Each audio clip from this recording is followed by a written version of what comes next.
I don't care who's starting a business, whether it's in an extremely competitive industry or a brand new industry, the fact that you personally, you and your DNA that you're bringing to the table makes that company a fundamentally different entity. Hello and welcome to Small Business Pivots. I'm your host, Michael Morrison, a small business coach and founder of Boss. Boss helps small business owners start, build, or scale a business that can run without them there for more freedom and more profits. To learn how Boss can help you, go to businessownershipsimplified.com. If you enjoy this podcast and want to stay up to date with all our latest podcast episodes, make sure to hit that subscribe button. And make sure to listen to the end of this episode for my recap and Coach's Corner, where I share applicable action steps for small business owners to move the needle in their business. Our guest today is Chris Joyce, founder of Gusher.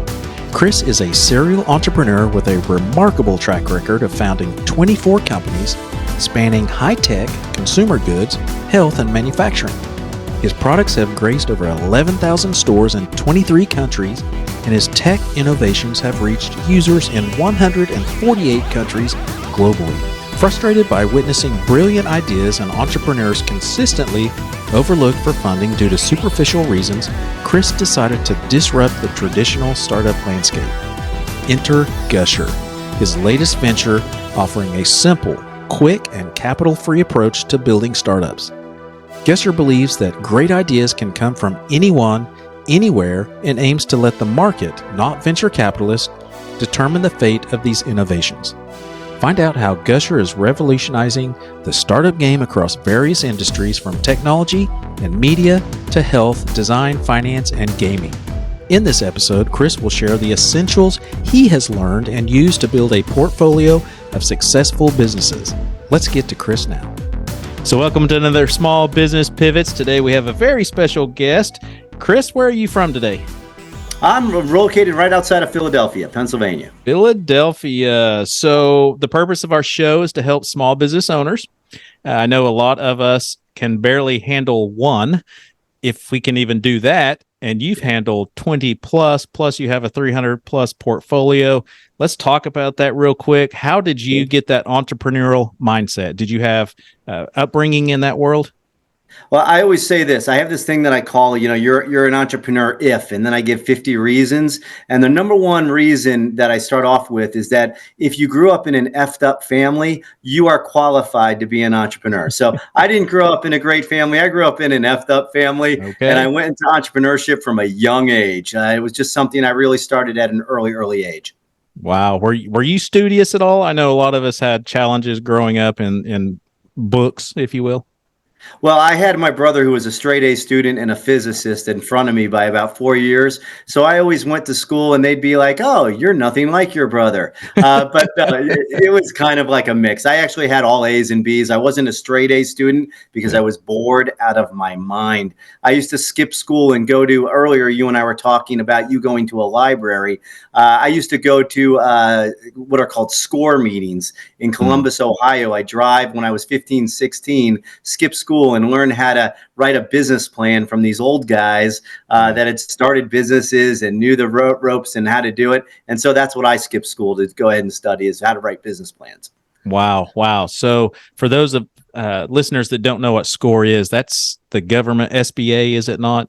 Yeah, it's a senior corps of retired executives. So you run into executives in all different industries, all different verticals, and you're able to go ahead and get their experience and help you out in doing whatever you're doing. And that's at no charge, is that right? No charge. It used to be no charge. Yeah. No, that's powerful there. So your first business venture, I'm sure, did not go like the ones that you have today, or maybe it did. Maybe it just took off and exploded. Tell us about that. Well, it depends on your definition. When I was 6 years old was really my first business venture. That was literally a classified ad in the back of a Spider-Man comic book.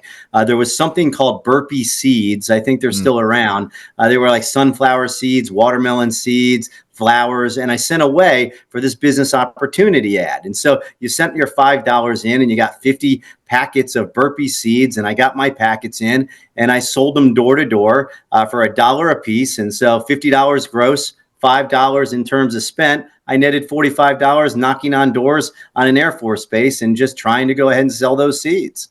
And so Wow. you learn a lot about humanity when you start knocking on doors. Absolutely. Absolutely. So today you are the founder of Gusher. Tell us a little bit about that, because that sounds real fun. Gusher is a great company. Gusher is a platform to launch companies without the need for capital, without the need for financing or investing or anything else.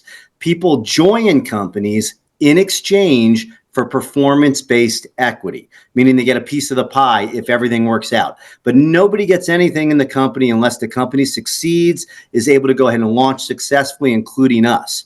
So what I usually say to founders is, imagine that you had $1 million or $2 million in the bank account right this second. How would you go ahead and build your company in whatever way? How would you put together your dream team and then Gusher that? Because we do it all day, every day. Every industry, everything from B2B, B2C, B2B2C, even B2G, consumer goods, manufacturing, SaaS, fintech, AR, VR, AI, gaming, medical devices, prop tech, anything you can imagine, we actually are able to start, and we have founders across the globe. It doesn't matter what age you are, what ethnicity you are, how much income you have, how much education you have.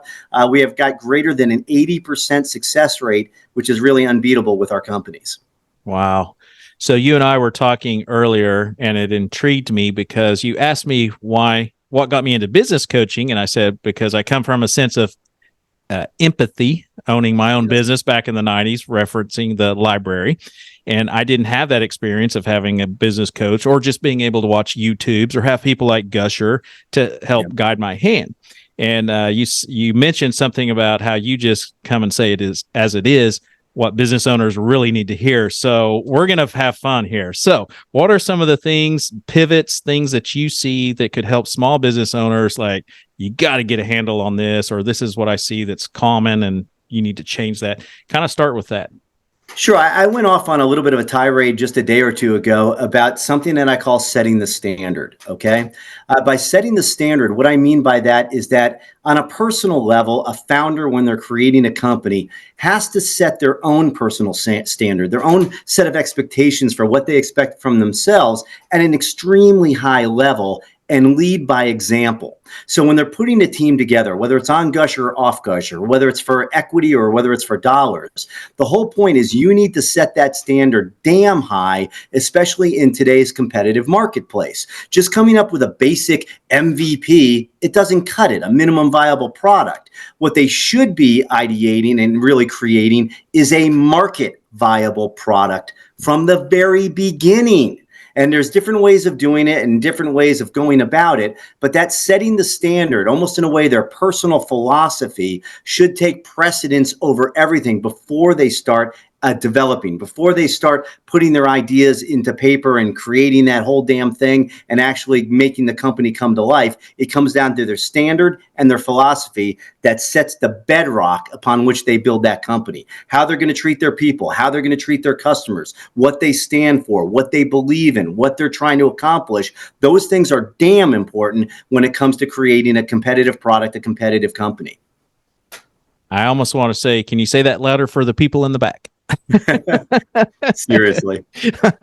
I preach and coach from the very beginning of the foundations, which I call guiding principles, which is all that stuff, your mission, your vision, your all that stuff.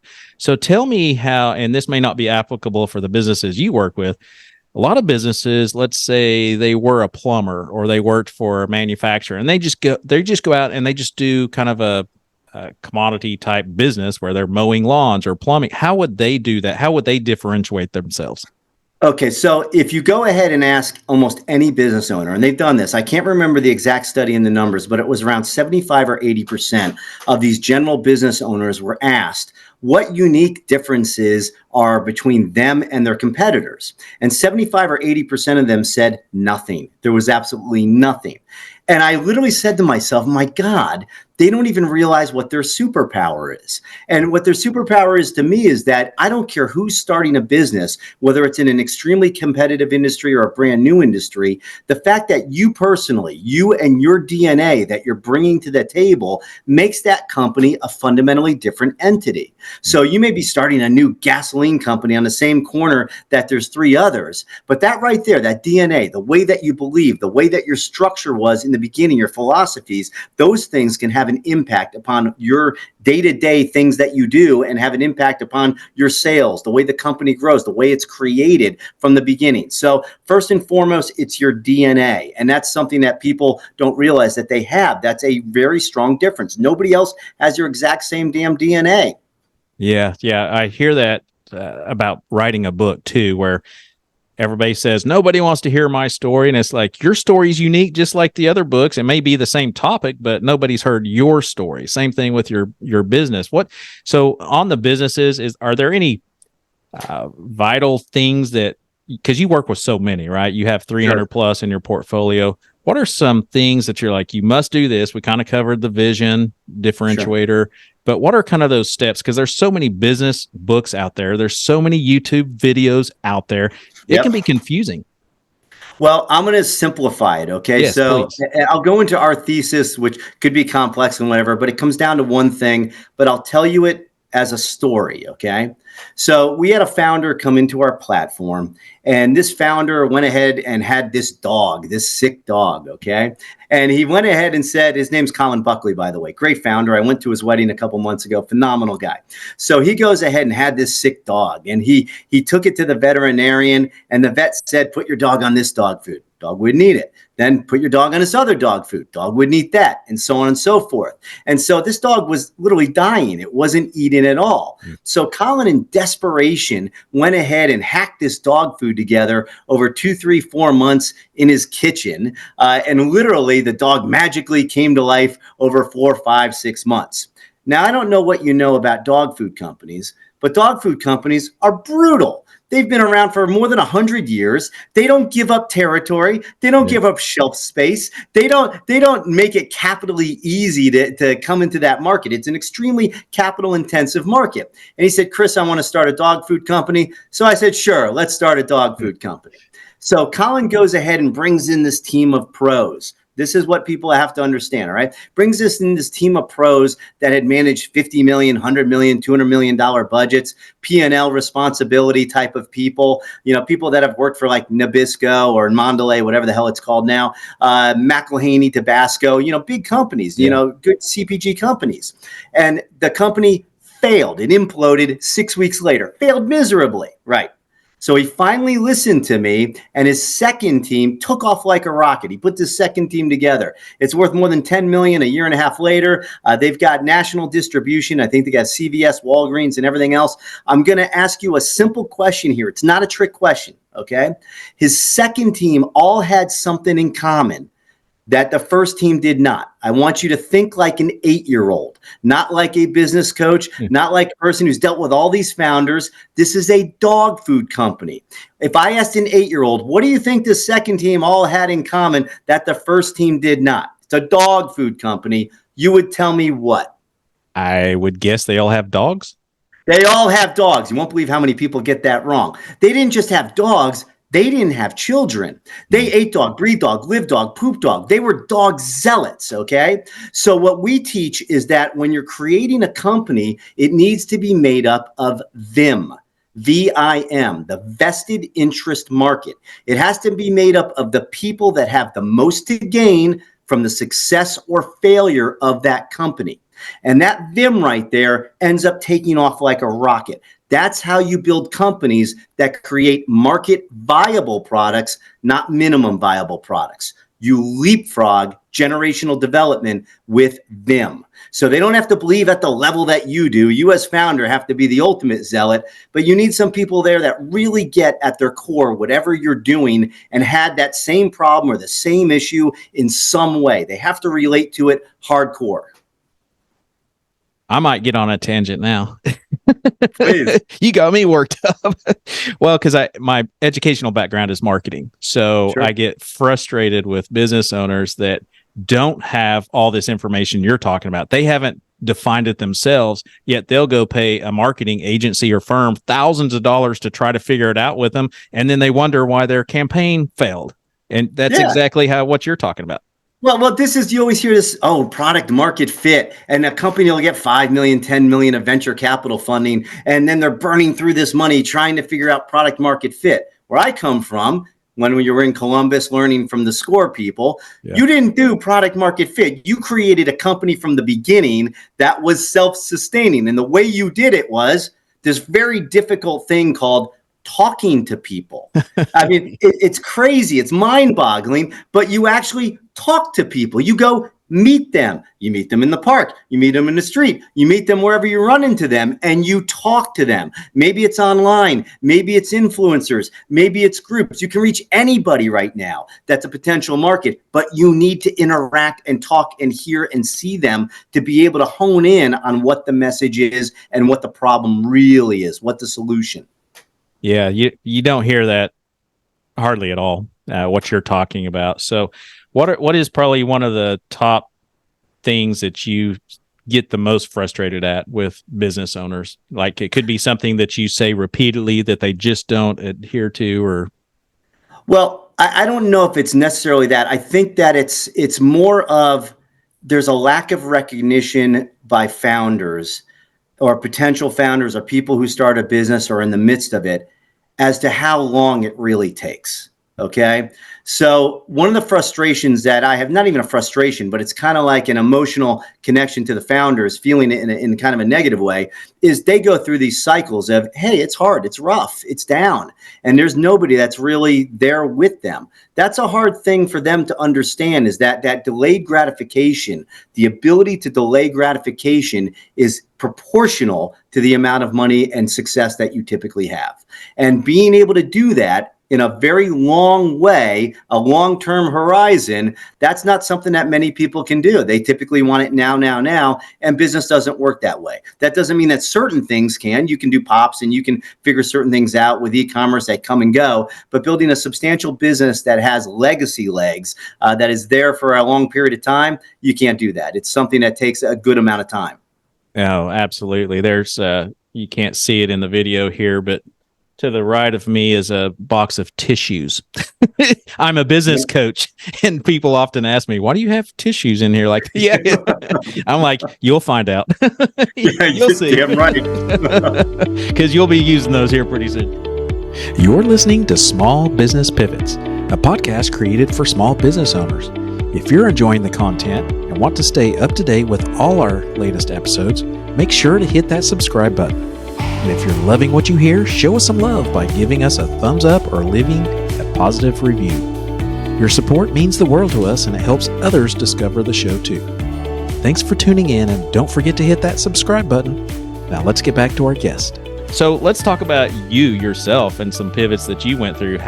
What business did you start first, and how did you get to be so successful?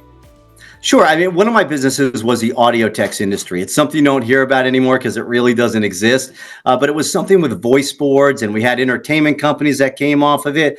We had data companies that came off of it. We had service bureaus that expanded. I had a business brokerage in New York that was the largest of its kind anywhere. I've had the largest low carbohydrate manufacturer in the world at one point, where we were everywhere. I mean, every possible store you can imagine, and all different companies in between. So what I like to do is never the same company twice. I just get bored with it.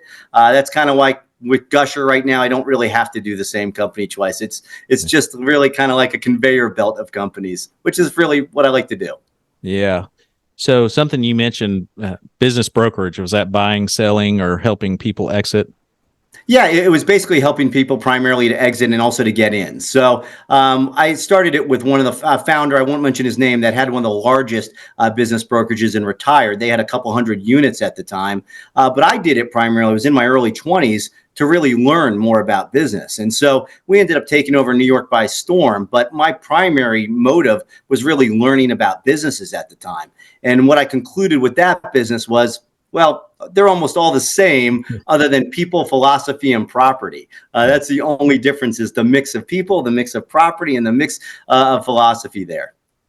I know for a lot of business owners that are starting up and not too seasoned in the business world, when I mentioned, what's your exit plan, they're like, I can't even get past payroll this Friday. But yeah, I know for a fact, working with businesses that are scaling, if you start doing that stuff you should be doing now, it's so much easier to exit then, whenever that is. And I know that's a long time away. So what are some things that a business owner should be working on currently, even though they're not planning on exiting in the next 5 years, 10 years? Well, there's two questions there, one regarding scale and then regarding exit. So I'm going to answer both, okay? Regarding scaling and everything else, what a person has to do, I don't know if it's okay to curse or not on your show, so I'm not sure. Okay, so I have something I call do the shit, all right? Unfortunately, your founder has to do that shit work in some way, shape, or fashion in the beginning, the stuff that's not scalable, because that leads to the scalable stuff. Meaning that you've got to make linear phone calls. Hey, it's not a scalable way to do business. You've got to do it. There may be linear emails, linear face-to-face meetings where it's not something that can be scaled. That stuff always leads to the scalable stuff. All right. As for exits, it comes down to processes. Anything that really a founder does in a repetitive fashion, meaning that they find themselves doing the same thing over and over, they should be turning into a process, a standard operating procedure, a process that becomes part of the company's DNA so that they can have somebody else do that process. Because a founder's main responsibility really is that philosophy, that mission of the company, and just getting resources and growing it. It's not all those damn details. It's creating processes. The more processes that are able to be standardized, the higher the valuation, because then it really becomes an asset play, not just somebody's work. Yeah, no, that's good points. So when they're scaling, can you define what that really means? Because we hear a lot of small business owners say, I want to scale my business. And I look at them and I'm like, you don't, can you define it? In an easy way, no. In a dollar way, yes. Okay. So I think that anything that basically up to 0 to 5 million, or if they have 5 or less locations, that's really a labor of love. It's a standard linear business. It's a standard small business. It's nothing that is scaled. When they start turning it over to where they're able to grow above 10, 20, $50 million, then it becomes more or less a poker chip. It becomes something that isn't dependent upon that person coming in every day. It has it where you have enough people. You said you were at the 100 employee mark for one of your businesses. You're there. All right. You know that anytime you get above 20, 30, 40 employees, you're suddenly developing fundamentally a different company. Well, to me, scaling is either monetary or people or both, but there's different marks there. For me, it's anywhere between 10 and 50 million is when a company really starts scaling. For a SaaS company, it can be something completely different. But for most companies, it's 10 to 50 million becomes something that's more of an asset there that they've developed, something that could be sold. Sub 10 or 5 million, not so much. How does a business, and I'm just with a fire hose here with all kinds of questions. How does a business owner, we hear the terminology or analogy of getting stuck on the hamster wheel, working in the business. I work with business owners that come to us and they say, I don't have time to do all that vision, that mission. I'm putting out fires all day, babysitting employees for 10, 14 hours a day. Then I have to go home, do invoicing, and then watch the kid. How does one take that step away from getting out of that rut? I'll give you another story. All right. Yeah, so I was literally had this low carb manufacturer, and it was in the beginning stages. We were just doing a couple 100,000 a year. And I remember one Friday night, I went in to move a packaging machine. Now, this packaging machine was a cartoner. It was a very, very long cartoner, all right? Something like 30, 40 feet, but it was on wheels, so one person can do it. So I went up to the electrical panel, and I went ahead and started disconnecting. It was 3-phase, 460. I'll remember it to this day. So I go ahead and I take those 3 legs out and everything else, and I pull down on this electrical cable, thinking that I knew what the hell I was doing. And sure enough, right then, I realized, oh my God, I'm going to die. It's because what happened is I forgot about the ground. And the ground went right into the board, or it broke off or something like that. It sent current through my shoulder, out my shin. And when I woke up, I was on the other side of the factory. All right. Wow. And then I ended up in the ER and everything else. So it took, why am I telling you this story? I have a story called Shock Block that this has to do with, because it was then I realized I didn't belong in a factory. Okay. Just like a founder doesn't belong really doing all this detail stuff. My first thing that I did was get somebody who that really was their life. They understood plants. They lived it. They ate it. They breathed it. They did all that different stuff. And then sure enough, our company grew like wildfire and blew up everywhere over the next 12, 18 months after doing that. Because my only goal was, I didn't care if I stopped the business. I needed to find that person. That was my primary goal, to get other people in there to help grow the damn company. That's good information. I'm just going to keep asking you questions, because these are all questions that come from business owners that are listening. So if someone's wanting to start a business, because you work with so many, I know they're not easy. No, owning a business is not easy at all. But how would one decide what business is right for me? It's easy. All right. Okay. This part's actually easy. Okay. It's two things. One, I had this gentleman come into our platform, and he was a middle market exec that got laid off during COVID. Okay.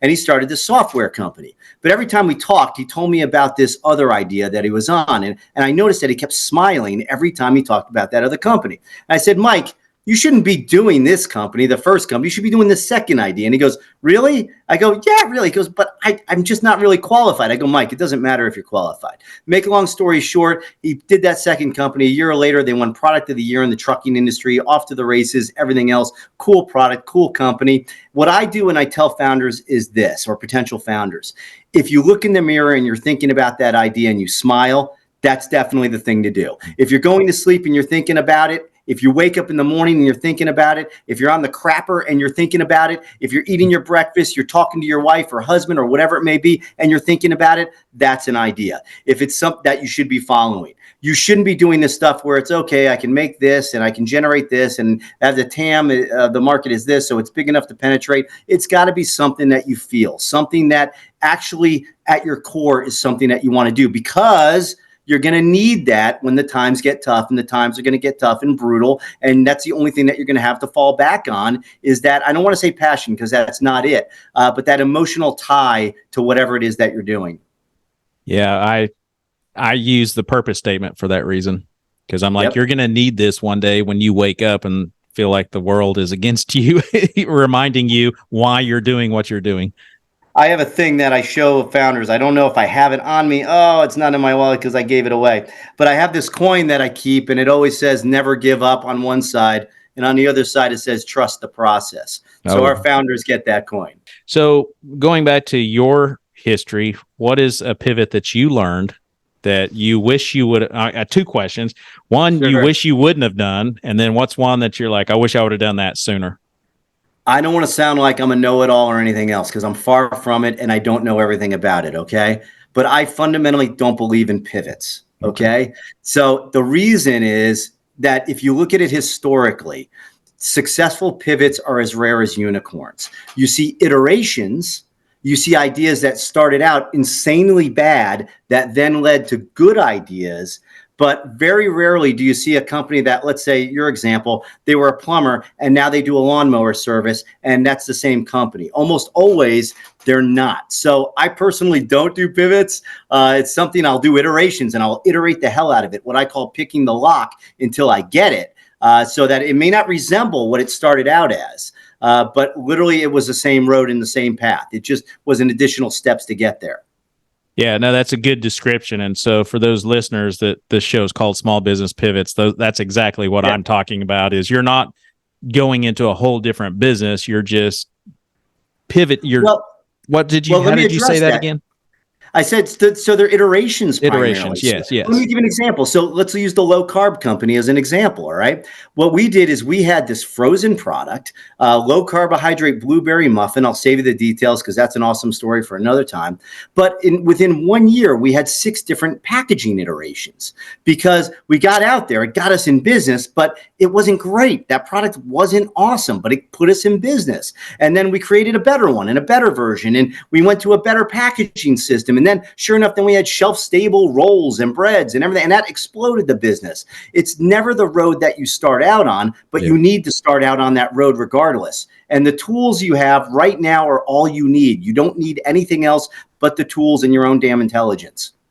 What would you say, speaking of tools, because there is so much out there, Yep. that we can get so distracted, including myself. I'm always trying to stay up with trends and things, and it's impossible. I can't imagine for someone that's never owned a business before and they're trying to figure this out. Are there any tools that you recommend that you would say, hey, if you just go here or watch this and then go do it? Yep. I use my 3x5 cards or 4x8s. I can't remember what the hell they are. All right. I know, very low tech tool. The reason why I use that is because I create a checklist each morning, a checklist based upon priorities, what the heck the priorities are that bring the most value that I can do that day. And that's the way I operate. So I literally operate by priority and value. Whatever brings that most value in, I will do. If it doesn't, I don't do it at all. I don't care what the heck it is. I'm here about big motions, and making the big impacts is what I do. And so that's how I go about my day. If you keep doing that, you will progress quickly and very far. Pick the priorities. The rest are what I call squirrels. Like you're walking down the road with a dog sees a squirrel and it wants to take off at it. Everything to me is a squirrel. All right. Other than what's on that list. Yeah. Yeah. I'm writing on one side of this paper. Very low tech. That's what I do. Pen and paper. I don't have the iPad. I don't have all those devices to plug this and do that. No, I write it down and check it off when I'm done and reorganize it, scratch it, move it, all that stuff, Yep. Plus, I retain it better, a lot better than just throwing it on a device and it sits there till I remember it or a notification goes off. There's something about it, but maybe it was the way we were brought up. I have no clue, but it has an impact upon me and my brain that when I put something on paper, it suddenly becomes real. Yeah. Any good books out there that you've read that you would recommend? Because you work with so many different business owners. Oh God, I'm just going to bore you with Austrian economics books and stuff like that. It is the most boring ass stuff. I would not recommend anybody read the stuff that I do. You'll gain nothing from it business wise. I think if anything, it'd be more of reading inspirational stuff or doing whatever the heck it takes you to get out of bed on time or early and keep doing the same boring stuff for a period of time until you break through, because that's really all it is. Having the discipline to do that. I have everything seems to kind of be bundled in these three areas of business that I say you have to be successful. One is guiding principles, and I'm going to see if you have anything to add to that. Guiding principles, that includes your mission, your vision, all that stuff. Second one is systemization. So you got to have that. And then third is your team. And people say, yeah, but you got to have cash. And I'm like, well, if you have the right banker and you have the right CFO and you have the right salespeople, cash will come, but you got to have the right people, because I've seen horrible people in those positions and you don't have any cash. So would you add anything to those three elements that you can? I'd say it comes down to also this, and we find our most successful founders, and this is going to sound kind of wild, our most successful founders are the ones who are honest to a fault. They don't fake it till they make it. They don't bullshit. They don't go ahead and make something seem that it isn't. And the reason I say that they're successful is because those are the ones that if they need help, they ask for help and they get help. Oh. And many times founders in the beginning stage are so busy trying to pretend to be something that they are not, or at a stage that they're not, that they attract the wrong business. They attract the wrong people and the wrong scenario for what they really need. And so honesty is the best policy from what I see when you're starting a business from scratch with nothing. Oh, absolutely. So speaking of nothing, when I started my first business, I learned what I should have hired first, the first role. What would you say that is for a business that doesn't have cash and they are bootstrapped, and some things they just have to do themselves till they can afford it? What role would you say is critical for the first?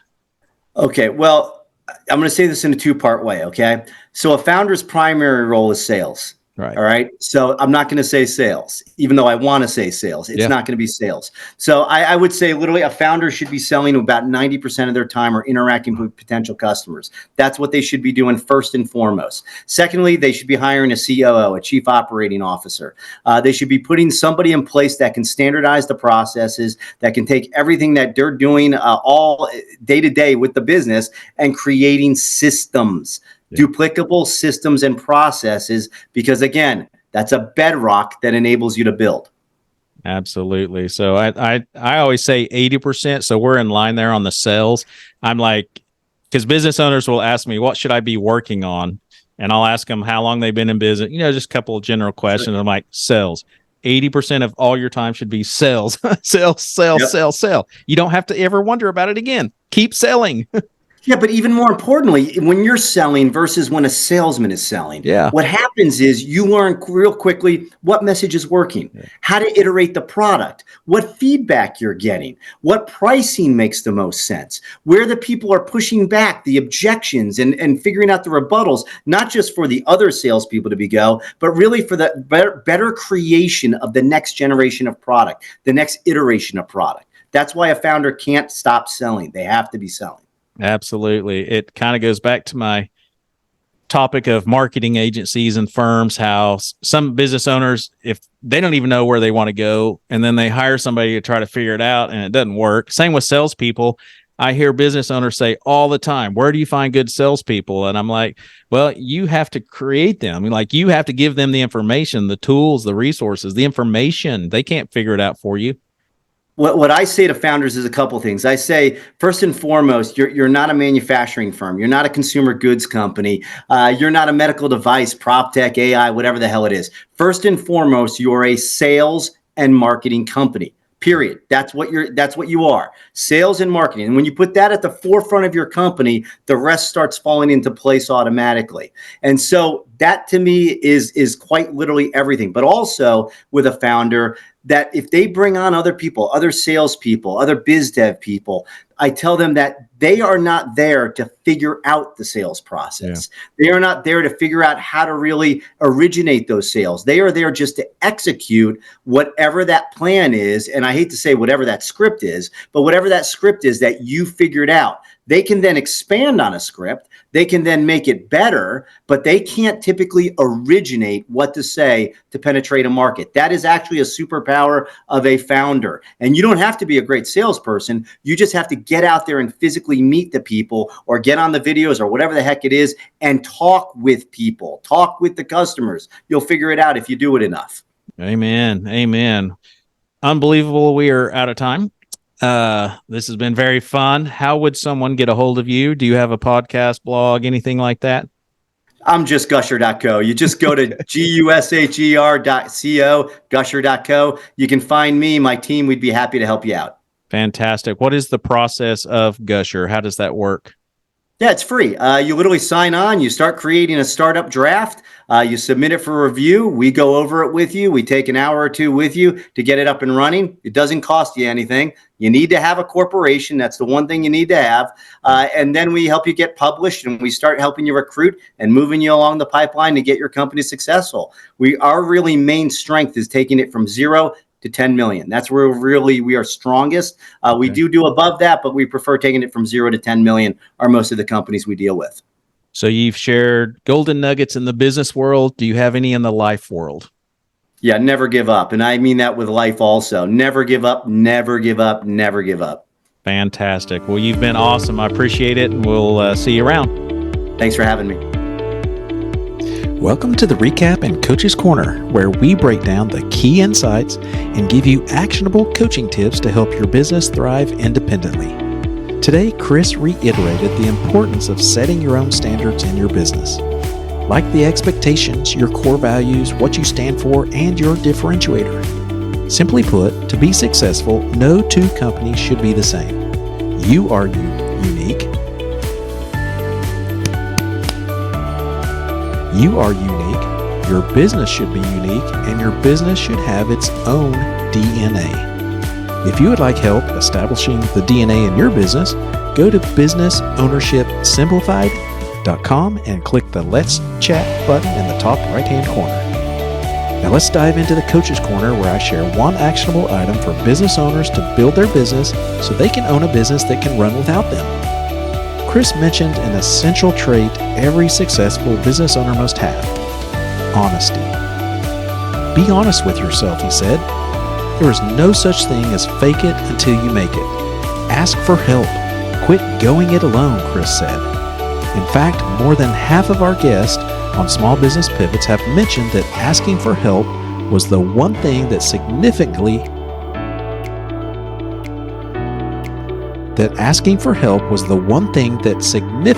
changed the trajectory of their business success. So, your one thing? Inquire about outside guidance today, a coach, a mentor. And if you'd like to learn more about how coaching works and helps, go to my webpage, michaeldmorrison.com, and you will find every question that you could ever think of answered there.